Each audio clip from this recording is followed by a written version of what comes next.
Formula 1 kanalının son gününe hoş geldiniz. Bugün Bəxtəvərin qızı pulsuz F1 izleyecek, bəli. Bugün hardayıq? Bugün yenə Formula 1'ə qaçaq yollarla girməyə çalışan bir keli təşkil etdik.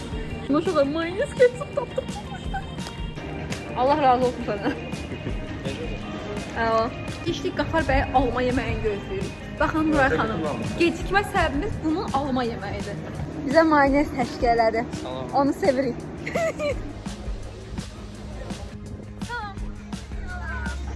I want my gift. Hediyemi istedim. Teşekkürler. İstemede kalın maraqlı bloklara da var. Süleyden etleş. Mi söyledi acaba? Yorumlarda özüm belirteceğim. Sağ. Hakem çıktı. Ne? Hardadır? Bilmirəm hardadır, amma əyləncə zonasına gitmək istəyirəm.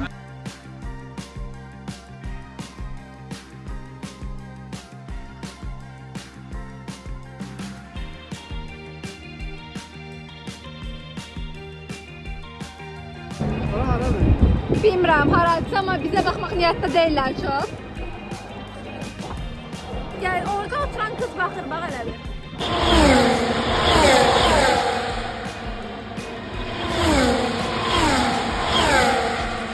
Günün sonunda yenə McDonald's'da bitirdik.